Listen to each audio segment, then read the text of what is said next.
क्या आप जानते हैं कि राधा रानी का विवाह किसी साधारण व्यक्ति से नहीं बल्कि भगवान विष्णु के अंश से हुआ था? क्या आपने कभी सोचा है कि भगवान श्री कृष्ण, राधा और अयान की प्रेम गाथा में कौन सा गहरा रहस्य छुपा है? नमस्कार दोस्तों, आज हम जानेंगे एक अत्यंत रहस्यमयी और अल्पज्ञात कथा अयान और राधा रानी के विवाह की, जो न केवल अध्यात्म से जुड़ी है बल्कि प्रेम, तपस्या और वरदान की गहराइयों को भी छूती है। अयान कोई साधारण मनुष्य नहीं थे। वो स्वयं भगवान विष्णु के अंश से उत्पन्न एक दिव्य आत्मा थे। वे राधा रानी को अपनी पत्नी के रूप में प्राप्त करना चाहते थे। इसके लिए अयान ने हजारों वर्षों तक कठोर तपस्या की, बिना अन्न, बिना जल, केवल भगवान विष्णु के ध्यान में लीन। उनकी तपस्या से प्रसन्न होकर स्वयं विष्णु भगवान प्रकट हुए और उन्होंने अयान को एक वरदान दिया। तू जिस स्त्री को चाहता है वह तुझे पत्नी रूप में प्राप्त होगी, लेकिन एक शर्त पर, तू नपुंसक होगा। अयान ने बिना किसी हिचक के यह वरदान स्वीकार किया। उन्हें केवल राधा को प्राप्त करने की इच्छा थी, भले ही शरीर का कोई आकर्षण न हो। यही था उनका निर्मल प्रेम। राधा रानी केवल गोपियों की रानी नहीं थी, वह स्वयं मां लक्ष्मी का अवतार थी और अयान को मिला वरदान अब पूर्ण होने वाला था। भगवान श्री कृष्ण, जो स्वयं विष्णु हैं, उनकी योजना के अनुसार राधा रानी की एक छाया स्वरूप का निर्माण हुआ। यह छाया राधा की मूल आत्मा से थोड़ी भिन्न थी, परंतु दिव्यता और स्वरूप में लगभग समान। राधा रानी की यह छाया अयान से विवाह के लिए प्रस्तुत की गई।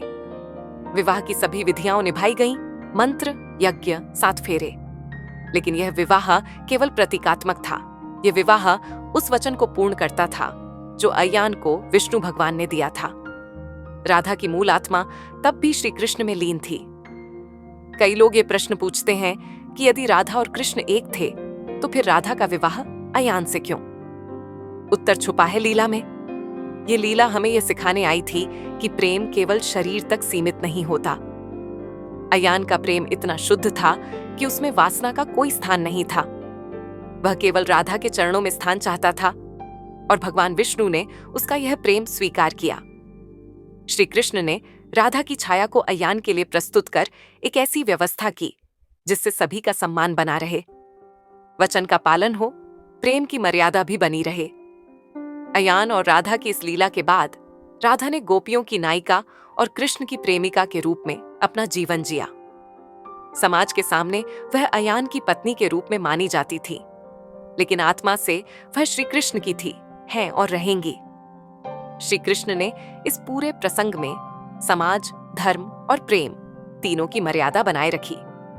आज भी ब्रजभूमि में जब राधा रानी का नाम लिया जाता है तो लोग कहते हैं राधे कृष्ण नहीं, कृष्ण राधे हैं, क्योंकि राधा प्रेम की पराकाष्ठा है। ये कथा हमें सिखाती है कि प्रेम देह से नहीं, आत्मा से होता है। वचन और भक्ति की मर्यादा को ईश्वर भी निभाते हैं।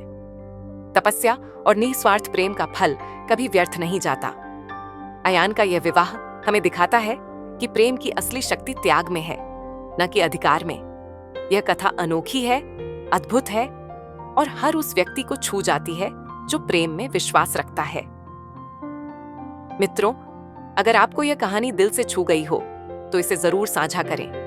यह केवल एक पौराणिक कथा नहीं बल्कि आत्मा को झंझोर देने वाला सत्य है।